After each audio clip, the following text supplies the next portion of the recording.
اسے ملتا ہے کہ یا اللہ جو تو نے مجھے دیا، جو تو نے لیا، جو تیرا فیصلہ ہے، جو تیری تقسیم ہے، تیرا شکر. یعنی یہ انسان کو مطمئن کر دیتی ہے یہ سوچ، اطمینان قلب.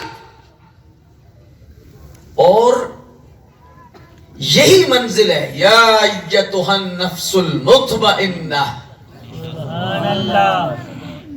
اور اسی مطمئن انسان کو جاتے وقت آواز آتی ہے نفس مطمئنہ ارجعی الی ربک راضیۃ مرضیہ. اب لوٹا، تو اپنے سونے رب پہ راضی رہا، آج پھر دیکھ کے رب تجھ سے کس طرح راضی ہونے کا انداز تو یہ شکر کا جو انداز ہے یہ بنیادی طور پر انسان کو مطمئن کرتا ہے، انسان کو اطمینان میں رکھتا ہے کہ جو مالک کے فیصلے ہیں میرے حق میں بہتر ہے. جتنا دیا ہے بچہ دیا ہے، بچی دی ہے، نہیں دی، سبحان اللہ، دولت دی ہے، شہرت دی ہے، غم دیا ہے. تو جب بندے کو یہ شکر والی طبیعت ملتی ہے تو اس کا دل اطمینان میں آتا ہے. اور یہ دل اللہ کو اتنا پسند ہے، اللہ کو اتنا پسند ہے کہ آپ سوچ بھی نہیں سکتے. اسی لیے مولا کائنات حضرت علی شیر خدا کرم اللہ وجہہ الکریم کی ذات گرامی کے پاس میں ایک شخص آیا، اس نے اپنا دکھڑا سنایا، رویا، تڑپا اور کچھ معروضات عرض کی. تو مولا کائنات نے کیا فرمایا؟ آپ نے فرمایا انسان جب اللہ کا ناشکرہ ہوتا ہے تو وہ پھر تڑپتا ہے، پھر اسے غم کی بیماری لگتی ہے، پھر اسے طمع کی بیماری لگتی ہے، پھر اسے بہت ساری بیماریاں لگتی ہیں، پھر اس کا ہاتھ اتنا لمبا ہوتا ہے لیکن پھر بھی پوری نہیں پڑتی. جب شکر والی طبیعت نہ ہو تو وہ بندہ غیر مطمئن ہے. تو شیر خدا نے ایک نسخہ دیا، اور کیا نسخہ کمال کا دیا باب مدینۃ العلم میں. آپ فرماتے ہیں لوگو اگر تم سکون میں رہنا چاہتے ہو تو دو کام کرو. یہ مولا پاک کی نصیحت ہے، حضرت علی کرم اللہ وجہ الکریم کی ایک نصیحت ہے. اور میں سمجھتا ہوں کہ اگر بندہ صحیح معنوں میں اس پر غور کر لے، بہت کچھ اس کے پاس اتنی دولت اسے مل جائے، لیکن یہ اللہ کے فیصلے ہیں کہ دل کی زمین کو وہ کبھی نرم کرتا ہے، جس پر چاہتا ہے کرم کرتا ہے. یہ جس طرح زمینیں ہیں نا، زمینوں کی قسمیں اللہ حضرت نے لکھا دلوں کی زمینیں بھی ہیں اور ان کی بھی قسمیں. بعض زمینیں ہوتی ہیں ان پر تھوڑا سا ہل چلایا جائے تیار ہو جاتی ہیں، بعض بنجر ہوتی ہیں ان پر بہت سارے پتھر گیٹے پتہ نہیں کیا کیا ہوتا ہے، بہت محنت کرنی پڑتی ہے. فرمایا وہ منافق اور کافر والی زمین ہے کہ جس سے کوئی فائدہ نہیں لیتا، نہ اسے کوئی فائدہ ہوتا ہے. بارش تو برستی ہے، کوئی جڑی بوٹی نہیں اگتی، کوئی اس پہ فصل نہیں ہوتی.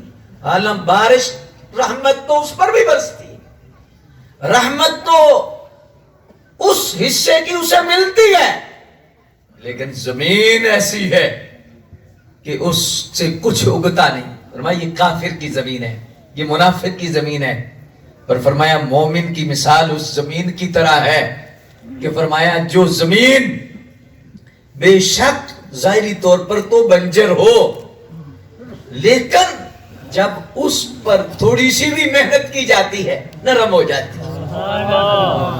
پھر تھوڑی سی بھی بارش برستی ہے تو کیا ہوتا ہے کہ پھر وہ پتھر آ جاتی ہے، پھر اس میں بیج ڈالا جائے تو اگتا ہے، پھر فصل ہوتی ہے، پھر لوگوں کو فائدے دیتی ہے. فرمایا یہ مومن کی نشانی ہے کہ وہ بے فیض نہیں ہوگا، وہ فائدہ مند ہوگا.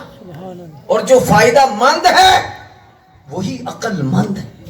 سبحان اللہ، اور جو فائدہ مند ہے مخلوق کے لیے وہی دولت مند ہے، سبحان اللہ، وہی صحت مند ہے.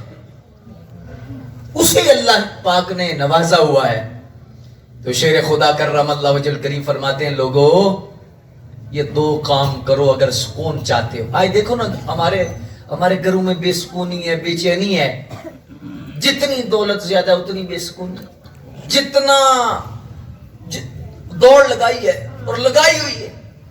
اگلے دن مجھے رونا آ گیا. ایک شخص اس کے پاس 3-4 فیکٹریاں ہیں، ارب پتی بندہ ہے، لیکن دعا کے لیے اس نے بلایا.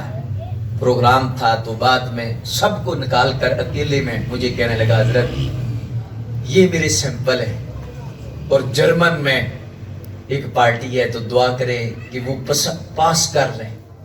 ارب پتی بندہ ہے، 2 اس کے بیٹے ہیں. میں سوچنے لگا یار انسان کا پیٹ نہیں بھرتا، انسان کا رج نہیں ہوتا. وہ امام غزالی نے سچ کہا ہے کہ اس کا پیٹ قبر کی مٹی بھرے گی. یہ خواہش کا ایسا دریا ہے کہ جتنا مرضی جاتے جاؤ اس کا کنارے کو نہیں. لیکن خواہش کو کنٹرول کر کے اپنے رب کی رضا کے نیچے جو رکھتا ہے اللہ اس خواہش کے دبانے کی وجہ سے اللہ اس پر بہت رحمتیں نازل کرتا کہ اس نے خواہش کو دبایا ہے. ضرورت اسے تھی لیکن اس نے خواہش کو دبا لیا ہے. خواہش کو دبا کر جو شریعت کے تابع کر دیتا ہے سمجھو اللہ اس پہ راضی ہو گیا. اللہ کی رضا اسے میسر ہے. شیر خدا کا فیصلہ دیکھو. آپ فرماتے ہیں اگر سکون میں رہنا چاہتے ہو تو کیا کرو. مجھے بھی آج اس تقریر کی ضرورت ہے، آپ میں ہر شخص کو ضرورت ہے. سکون کی ضرورت ہے نا، ہے نا. اس کے میں 2 نسخے دینے لگا ہوں. اگر 2 نسخے تم استعمال کر لو گے تو انشاءاللہ بہت ساری بیماریاں دور ہو جائیں گی. شیر خدا فرماتے ہیں کہ جب تیرا دولت کی طرف دھیان جائے نا، دنیا کی طرف، تو اپنے سے نیچے کو دیکھ، سبحان اللہ سبحان اللہ. اوپر کو نہ دیکھ. کیونکہ جب بندے کا خیال آتا ہے نا کہ یار وہ فلانا بندہ اس کے پاس کوٹھی ہے تو میرے پاس کوئی نہیں، اب گمراہ ہو رہا ہے، یہ غیر مطمئن ہو رہا ہے، یہ شاکر نہیں رہا، یہ اس کی تقسیم پہ راضی نہیں. اس کا مطلب یہ نہیں کہ کوشش چھوڑ دے، اس کا مطلب ہے کہ کوشش تو کرے لیکن اس کے فیصلوں پر راضی رہے کہ جو فیصلہ اس کا ہے وہی بہتر ہے. ہاتھ پہ ہاتھ دھر کے نہ بیٹھ جائے. بعض ایسے ہوتے ہیں نا کہ وہ مولانا روم نے لکھا ہے کہ ایک اللہ والے جنگل میں عبادت کے لیے تشریف لے گئے.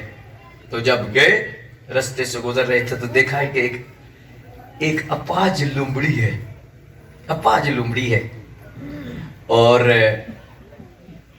اس کے جسم کے اعضاء کام نہیں کر رہے، صرف زبان ہلتی ہے، منہ ہلتا ہے، جان ہے. لیکن دیکھا، سوچا کہ اس کو یہ زندہ کس طرح ہے، کھاتی کیسے ہے، کیا چیز، کون سی چیز اسے کھلاتی ہے. دیکھا تھوڑی دیر کے بعد شیر آیا ہے اور شیر نے اسے گوشت کے ٹکڑے کر کر کے کھلائے ہیں. مولانا روم فرماتے ہیں ان کے دل میں خیال آیا یار جو اپاہج لومڑی کو دیتا ہے کیا مجھے نہیں دے گا.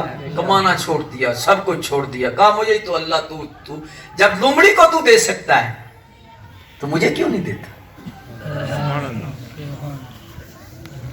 رستہ یہی چن لیا. اللہ نے دے بھی دیا رزق، لیکن رب جب سبق دیتا ہے تو کسی اپنے بندے کی صورت میں فرشتے کو بندہ بنا کے بھیج دیتا ہے، یا کسی کو بھی سبق کے طور پر بھیج دیتا ہے.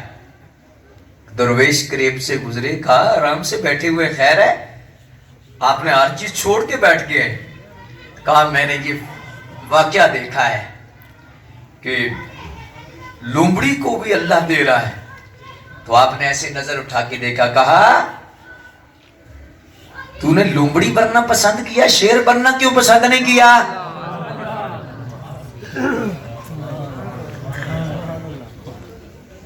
لومڑی تو بن گیا ہے کہ جس کی دوسرے پہ نظر ہو. شیر کیوں نہیں بنا کہ جو دوسروں کو بھی کھلائے. دھرتی ہل گئی, زمین دل کی ہل گئی, چیخ نکلی اور اس رستے سے ہٹے.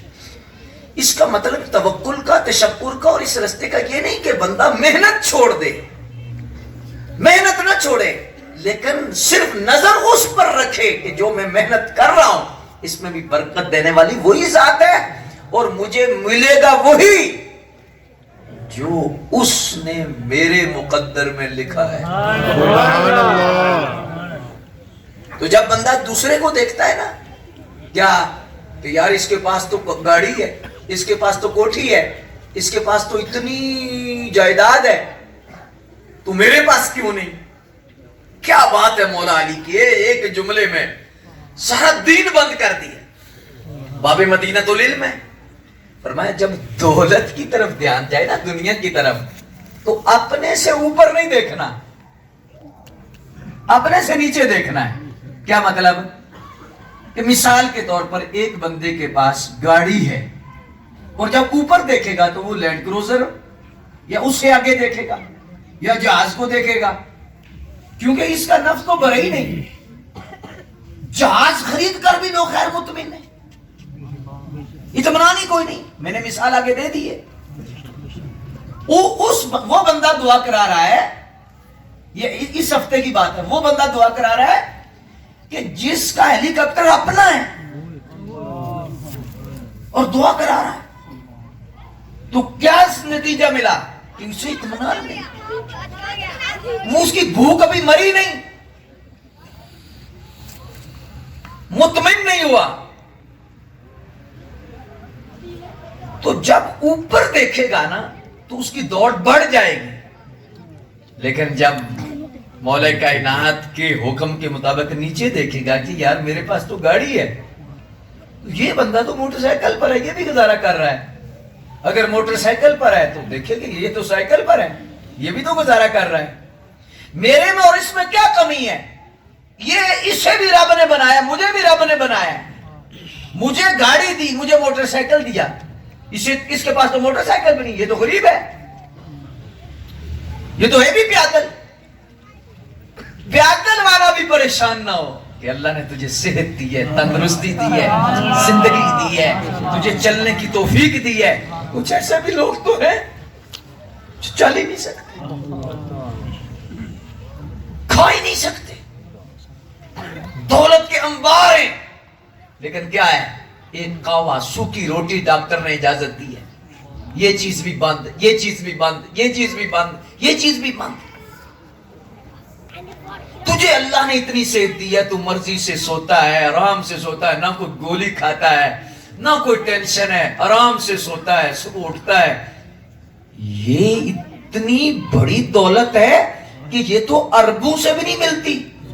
اب ایک بندے کی صحت خراب ہے, وہ ارب خرچ کرے, صحت نہ ملے, تو جس کے پاس صحت ہے وہ ارب پتی ہے کہ نہیں؟ بے شک. ارب پتی, یہ آنکھ عرب سے بھی قیمتی ہے, زبان عرب سے بھی قیمتی, یہ نعمتیں عربوں سے بھی نہیں ملتی.